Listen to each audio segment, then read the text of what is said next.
Pardet, ons is op die beach. Ja.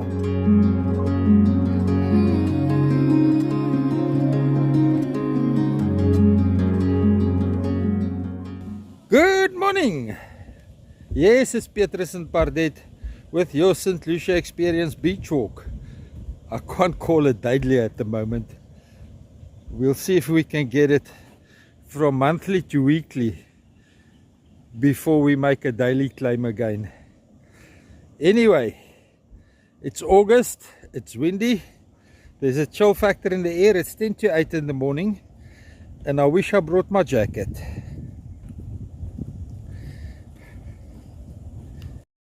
Before we continue, let's just have a look at our sponsor. Dolphin Tackle Box went online. You can view the catalog on WhatsApp, just follow the link in the description. There's quite a few lures that might be interesting to you guys, even some freshwater lures, topwater baits, some stuff you can use for tiger fishing, tilapia, as well as bass fishing. There's a lot of deep sea lures, and iron candies, still a wide range of iron candies, bullet and kuta available. Remember, this is ex-Dolphin Tackle Box shop stock, so it won't be repeated. Thank you. We deliver through courier, guys, and people are quite happy with the service. A quick thank you for the guys that makes the video possible. Those that made donations towards the Telkom airtime. Much appreciated. And all those angels with your cash donations that makes it possible to keep me and Pardet going here in St. Lucia to the beach and back. It's an expensive hobby, this, and we appreciate all the help we can get.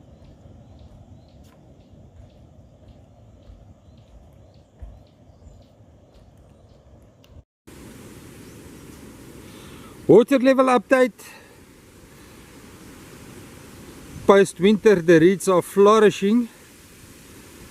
So the little bit of sea line water that entered the estuary is not doing them any harm. Also, the kikuyu has grown high and proud. The only things that's still battling, as you know it, is the mangroves.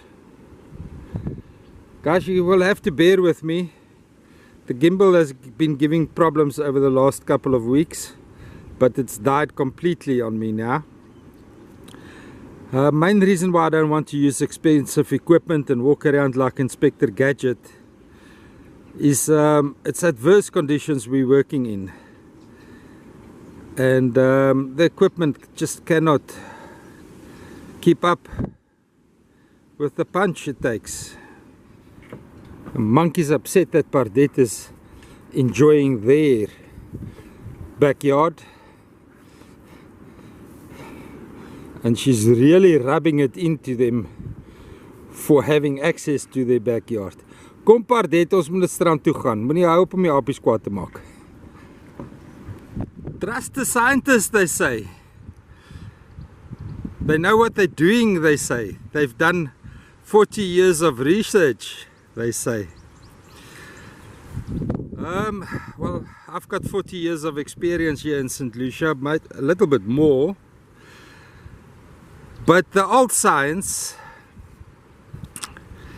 that was established in 1942, about the same time as the polio vaccine was established, got the estuary to function properly and healthy, working with nature, not taking control of nature, working with. This is the area due north where the boardwalk ends. And we can see that the estuary wants to suck the plug out here. It wants to function here. Absolutely. It's quite a windy day today. And as you guys can see, got the sound under control. It's much more accommodating now. Look at this beautiful colors in the ocean. What iron candy would be pop here? Looking north at Ingwe Beach, just past estuary mouth, probably about viewpoint. A lovely gully there to fish in. Just look at that beautiful water. Looking south towards Mopelon. You can hear the wind is pumping quite hard. You can see it on the overspray on the foamies. Look at the sediment. Hallo Pardet. Staan jy met jou rug in die wind in? Waai dit jou ore koud. Right, there's Leon on Wave Dancer fishing behind the back line. Wow, you can see he knows what he's doing.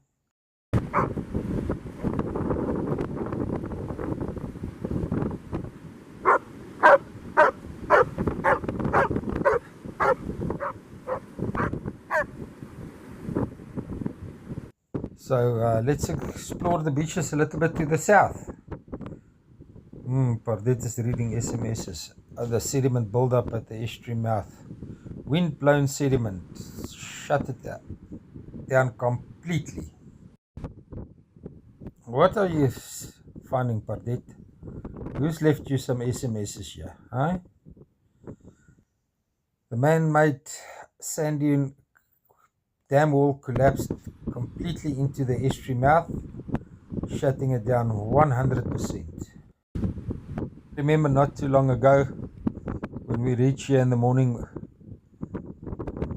there was hippos lying up, crocodiles, but mainly the hippos. There was a hippo stuck here in the outgoing current the week before the 4th of June. It couldn't get inside the estuary on the outgoing current. Beautiful sight. Look at the birds. Oh, lovely. Lovely, lovely, lovely. But it's still sad, although the bird life is beautiful, it's still sad that the estuary mouth is completely shut. I keep on repeating it so that the people understand the estuary mouth is closed. They keep on phoning me, asking me, how's the fishing now that the estuary mouth is open? No, it closed on the 4th of June 2021 due to a storm on the ocean on neap tide. It washed the whole sandbank right into the estuary mouth. And here we've got a pied crow enjoying and upsetting the terns and the gulls.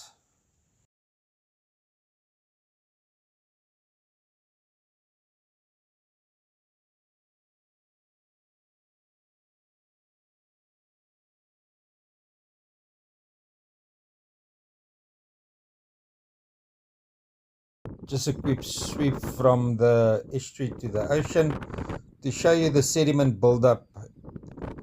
Even now that it's been skimmed off, there's going to be no breach. That's a scientific folly to say that if you skim off the top, the estuary will breach naturally. Look at the distance. Just look at all the sand buildup. Wind-blown and ocean-borne sediment buildup between the estuary mouth and the ocean. It's a vast distance to cover. It's not going to clear up by itself. It's not going to manage itself. There's too much human interference over the years, especially this dam wall that was built in 2017 by the Global Environmental Fund under the supervision of the UNESCO South Africa. What did you guys think you were doing? Why did you do this? Why did you break our estuary? It was functioning until 1999. It was a beautiful, functioning estuary. Although it's a man-made system, everybody could feed. Look at the distance between the ocean and the estuary. Look at all this sediment buildup. Unbelievable. Totally, totally unacceptable. Oh well, here's a pied crow looking on the beach, seeing what Pardet is doing. Wave dancer fishing in the back line. Leon Visagi. He grew up on the boat with late Petrus Viviers. Piet used to fish on the Tini Maria since 1969. He had several other boats, Topcat, Pelican. And then he went off to buy a big boat, a line fishing boat, and he fished the Mozambique waters. But this is Leon fishing the back line. He really knows what he's doing, and he's trying his best to accommodate the people so that they can take fish home. Leon Versaghi on Wave Dancer.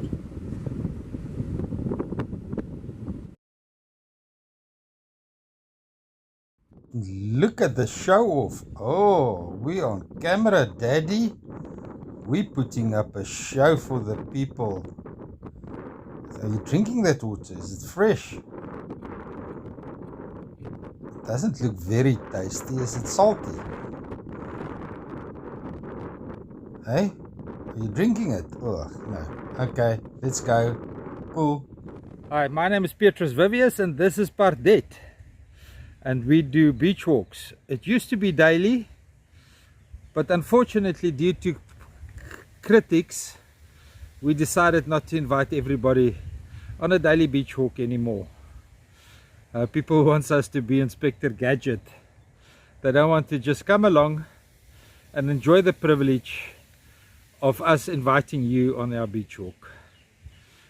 So guys, if you enjoy the beach walk, please like, share and subscribe.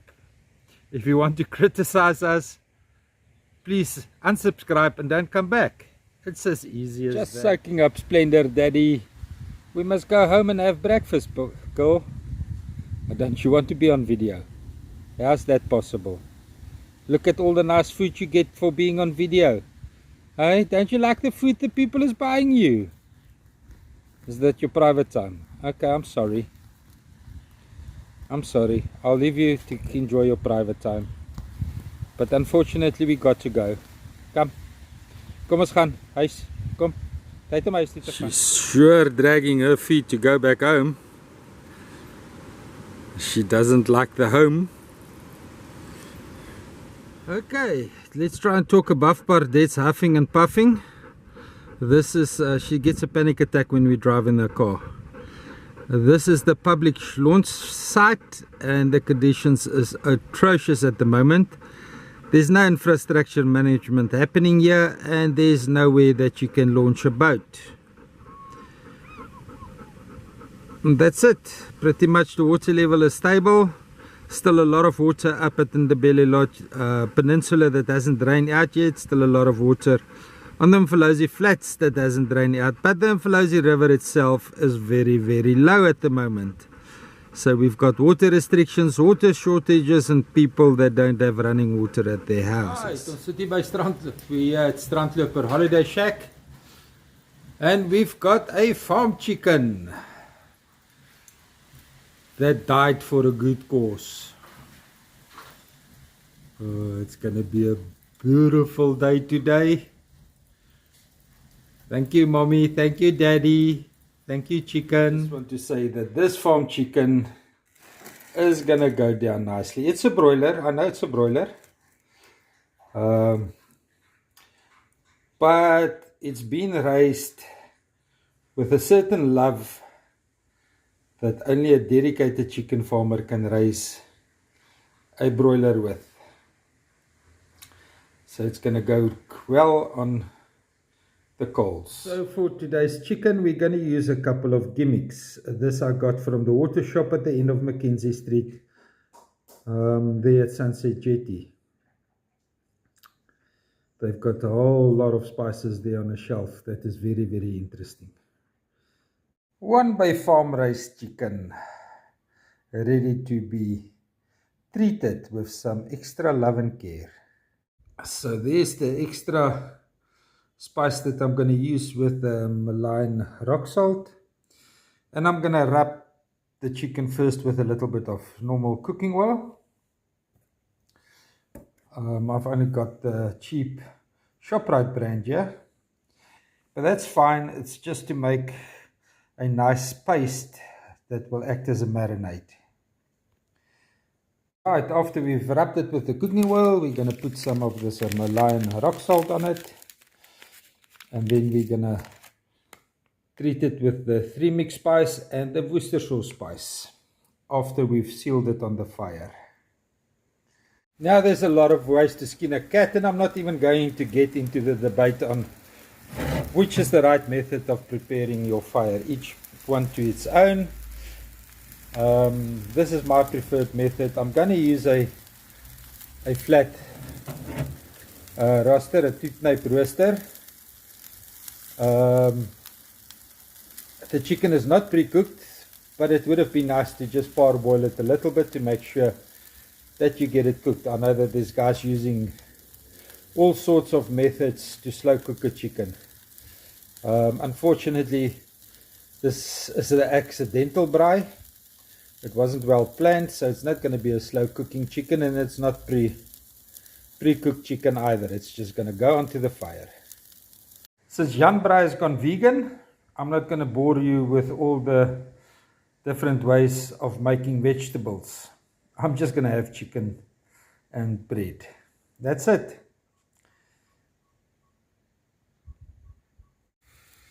Goed. It's good is nice. En as hy rou is, gooi jy nog sout. Yeah, and everybody remember the good old days that Dolphin supermarket made the sausage rolls. Now, one thing that my dad taught me was Worcester sauce spice. Worcester sauce in your spice. Now we've got Worcester sauce spice. Thank you for Rainbow for supplying us with this nice Tupperware that we put the spice in. Yeah, man's got to do what the man's got to do.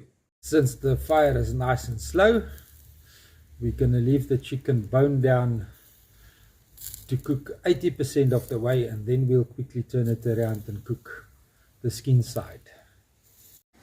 I can taste this, I can taste this. Now we must get the third spice to do this side. Oh my. I wish we had smell-o-vision. Oh my. I know that's a little bit much, but that's the way the cookie crumbled. This side is done. Just giving it once more on the other side to make sure we get it 95% cooked. We'll never get it 100% cooked, but 95% will be good enough to add more salt. That's what my dad used to say. If it's raw, add more salt. As the wise man once said, the proof of the pudding is in the eating. Ladies and gentlemen, I can strongly recommend that Worcester sauce spice. Wow, what a blend.